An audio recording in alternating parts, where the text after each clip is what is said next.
जय श्री राधे। दोस्तों, आप सभी भक्तों का स्वागत है चैनल सनातन धर्म पर। ज्येष्ठ मास शुक्ल पक्ष की एकादशी को निर्जला एकादशी कहते हैं। एकादशी स्वयं विष्णु प्रिया है, इसलिए इस दिन निर्जल व्रत, जप, तप, दान पुण्य करने से प्राणी श्री हरि का सानिध्य प्राप्त कर जीवन मरण के बंधन से मुक्त होकर मोक्ष को प्राप्त करता है। निर्जला एकादशी के इस महान व्रत को देव व्रत भी कहते हैं, क्योंकि सभी देवता, दानव, नाग, यक्ष, गंधर्व, किन्नर, नवग्रह आदि अपनी रक्षा और जगत के पालनहार श्री हरि की कृपा प्राप्त करने के लिए एकादशी का व्रत करते हैं। शास्त्रों के अनुसार जो भी साधक निर्जल रहकर निर्जला एकादशी का व्रत करता है, उसके समस्त प्रकार के पाप नष्ट हो जाते हैं और उसे वर्ष भर की समस्त एकादशियों का पुण्य फल प्राप्त हो जाता है। मन की सभी कामनाएं पूर्ण होती हैं। तो जान लेते हैं इस वीडियो में कि निर्जला एकादशी की व्रत कथा क्या है। साथ ही जानेंगे इस व्रत को रखने की विधि क्या है। जानेंगे व्रत के नियम, पूजा विधि के बारे में। साल 2025 में निर्जला एकादशी व्रत को लेकर संशय है कि व्रत 6 जून को करें या 7 जून को। तो जानेंगे कि व्रत किस दिन धारण करना श्रेष्ठ रहेगा, व्रत पारण का शुभ मुहूर्त क्या रहेगा और व्रत पारण की विधि क्या है। जानकारी अत्यंत ही महत्वपूर्ण है, इसे पूरा अवश्य देखें। वीडियो अच्छा लगे तो इसे लाइक और शेयर करना न भूलें। यदि आप चैनल पर पहली बार आए हैं तो चैनल को सब्सक्राइब करके बेल बटन को प्रेस कर लें, जिससे नई वीडियो का नोटिफिकेशन सबसे पहले आपको मिल जाए। दोस्तों, सबसे पहले जान लेते हैं कि निर्जला एकादशी का व्रत किस दिन धारण करना श्रेष्ठ रहेगा। साल 2025 में निर्जला एकादशी को लेकर अत्यंत ही संशय बना हुआ है कि एकादशी व्रत 6 जून को करें या 7 जून को।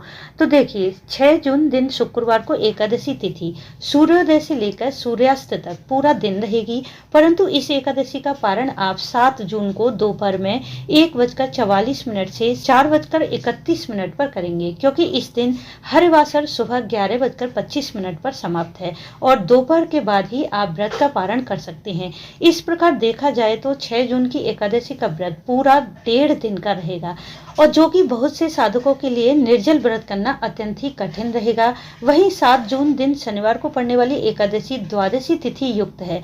शास्त्रों के अनुसार द्वादशी तिथि युक्त एकादशी व्रत करने से अनंत गुना पुण्य फल प्राप्त होता है। अब प्रश्न यह आता है कि 6 जून की एकादशी में 10वीं तिथि नहीं है, पूरा दिन एकादशी है, इसलिए इस एकादशी को अन्न कैसे ग्रहण कर सकते हैं। क्योंकि जब एकादशी 10वीं तिथि युक्त होती है तो उस एकादशी में अन्न ग्रहण किया जाता है।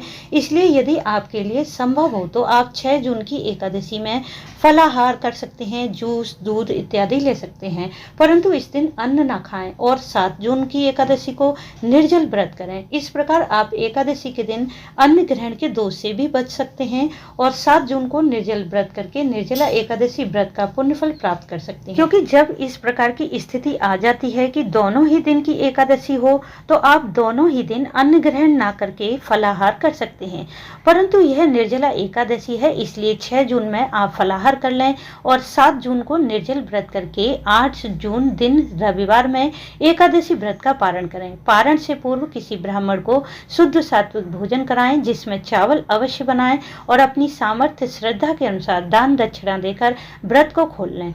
7 जून को व्रत करने वाले साधक व्रत का पारण 8 जून की सुबह कर सकते हैं, 5:23 से 7:17 के बीच में। परंतु जो साधक 2 दिन की एकादशी का व्रत नहीं कर सकते हैं, जिनका स्वास्थ्य ठीक नहीं है या कोई गर्भवती स्त्री है या फिर कोई बालक या वृद्ध है, वह साधक 7 जून की एकादशी का व्रत करें तो श्रेष्ठ रहेगा। और दोस्तों, अब जान लेते हैं निर्जला एकादशी की व्रत कथा क्या है। युधिष्ठिर ने कहा कि हे भगवान, अपरा एकादशी का आपने महात्मन सुनाया, अब ज्येष्ठ मास के शुक्ल पक्ष में पड़ने वाली एकादशी का वर्णन कीजिए। भगवान श्री कृष्ण बोले कि राजन, इसका वर्णन परम धर्मात्मा सत्यवती नंदन व्यास जी करेंगे, क्योंकि ये संपूर्ण शास्त्रों के तत्वज्ञ और वेद वेदांगों के पारंगत विद्वान हैं। तब वेद व्यास जी कहने लगे, दोनों ही पक्षों की एकादशियों को भोजन न करें।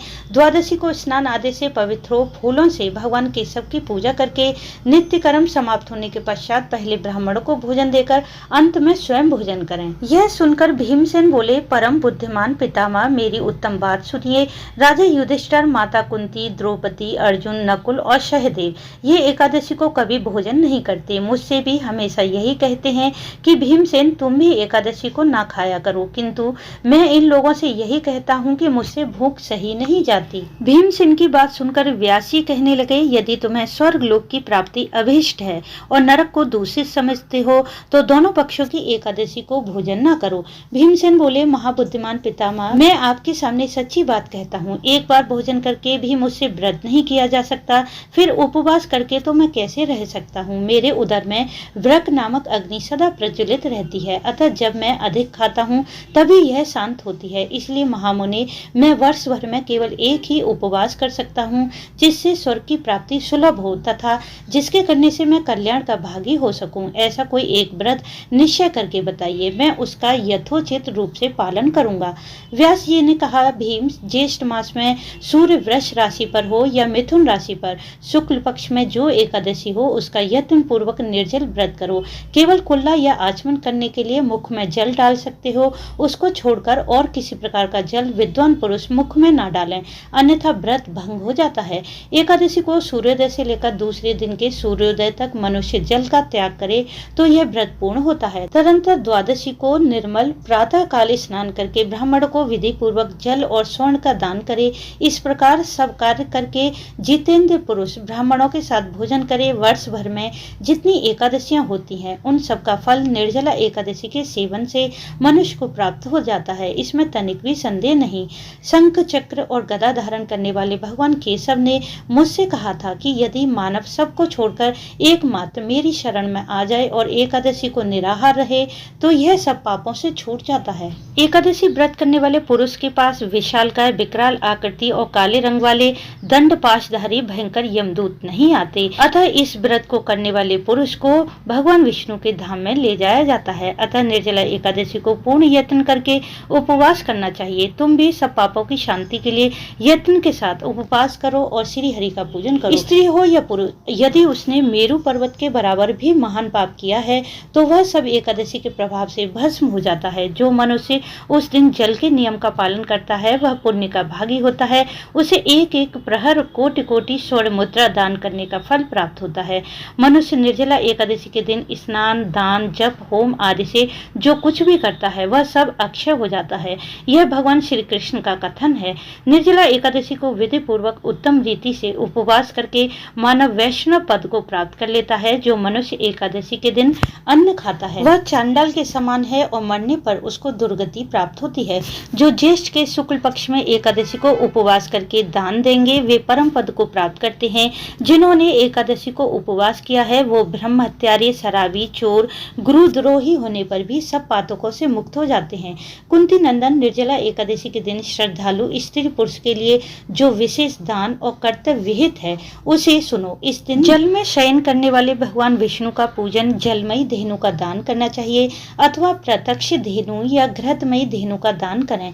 पर्याप्त दक्षिणा, भांति भांति के मिष्ठान और यत्न पूर्वक ब्राह्मणों को संतुष्ट करें। ऐसा करने से ब्राह्मण अवश्य संतुष्ट होते हैं और ब्राह्मण के संतुष्ट होने पर श्री हरि मोक्ष प्रदान करते हैं।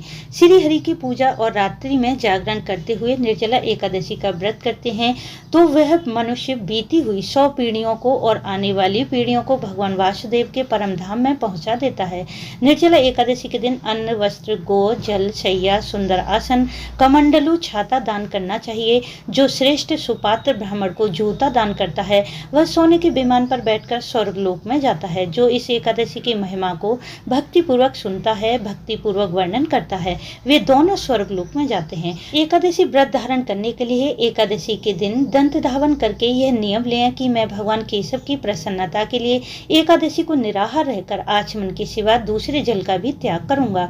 द्वादशी को देव देवेश्वर भगवान विष्णु का पूजन करें। गंध, धूप, पुष्प और सुंदर वस्त्र से विधि पूर्वक पूजन करके श्रेष्ठ ब्राह्मण को शक्कर के साथ जल का घड़ा दान करें। ऐसा करने से मनुष्य भगवान विष्णु के समीप पहुंचकर आनंद का अनुभव करता है। तत्पश्चात द्वादशी को ब्राह्मण भोजन कराने के बाद स्वयं भोजन करें।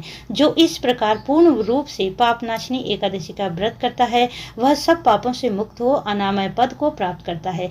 यह सुनकर भीमसेन ने भी इस शुभ एकादशी का व्रत आरंभ किया। तब से इस एकादशी को भीमसेनी एकादशी या पांडव एकादशी के नाम से भी जाना जाता है। बोलो भगवान श्री हरि नारायण की जय। तो दोस्तों उम्मीद है इस वीडियो से आपको लाभ अवश्य मिलेगा। वीडियो अच्छा लगा हो तो इसे लाइक शेयर सब्सक्राइब करना ना भूलें। वीडियो अंत तक देखने के लिए आपका धन्यवाद। राधे राधे।